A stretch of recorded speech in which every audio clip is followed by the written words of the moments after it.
Traveling. I don't like traveling that much. I mean, you have to if you want to get anywhere, but in most cases, traveling is uncomfortable. It's definitely unbearable if you have annoying company.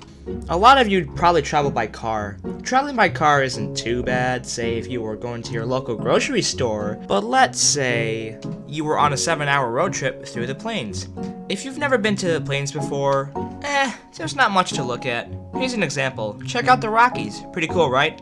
Now look at the plains. Breathtaking, isn't it? The amazing flatness of the earth. That's because the earth is flat. I'm pretty sure it is, at least. I remember driving through Nebraska, and for the first hour, I looked at the scenery. Definitely not because my parents forced me to. And after that hour, it started to drive me nuts. I eventually just started playing Pokemon to pass the time, which then gave me a pounding headache, which then also, you get the point. But car trips aren't nearly as uncomfortable as planes.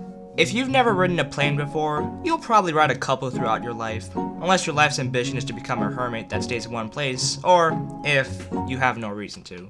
The airport is probably the nicest part of your trip. You get to check in, get your tickets, then go through security. That's fun. I remember this one time when we got pulled over by some of the guards because my dad had a wallet ninja.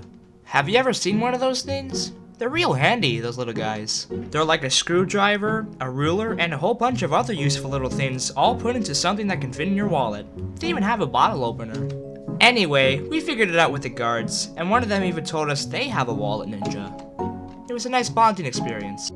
Finally, you get past security, and then you're free to explore the airport until you board the plane. It's always fun to see what's in the shops, though I usually just stop at a convenience store and don't explore the endless bounds of the airport. When I'm waiting at the gate, I always try to find those chairs that have outlets in them. I'm sure you'd probably do the same thing. You wouldn't want your device to cut short during your flight, would ya? I do feel bad though when I see other people that sit real close to me and their faces just turn towards me and turn green with envy as I get to enjoy the sweet comfort of the outlet chair.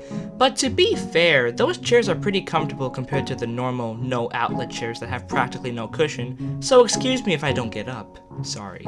The flight isn't too bad. The only inconvenience is your ears getting plugged. I usually just have to yawn, and it works. Except for one time I almost blew an eardrum because I must have yawned a little too wide. It always seems like it's mandatory for there to be a crying baby on an airplane. I can't remember one time I didn't take a plane with a screaming baby on it. It's like those babies thought they were being poked with red hot pokers or something, because it seems impossible they would ever stop. Most of the time when I'm flying, it's during the nighttime, so of course I'm going to be tired and want to take a nap, but that's just really hard to do when there's a constant echoing of screaming in my ears. Then there are the kids that are flying for the first time. In some cases, they're even worse than babies because they can talk and express their feelings clearly. I remember this one time, there were two kids, brothers I guess, who were sitting with their mom in the row across from me. They got into an argument over who would get the window seat. I could tell these kids had never ridden an airplane before, because the window seat is not that cool of a seat. I mean, come on! All you see are clouds. It ain't that impressive. Anyway, the kids started getting really loud, and I swear, every head on the plane looked at our row. Like, you would not believe how stupid this was getting. The mom was almost in tears. Eventually, a random guy gave him serious pep talk. He was pretty upfront about it too.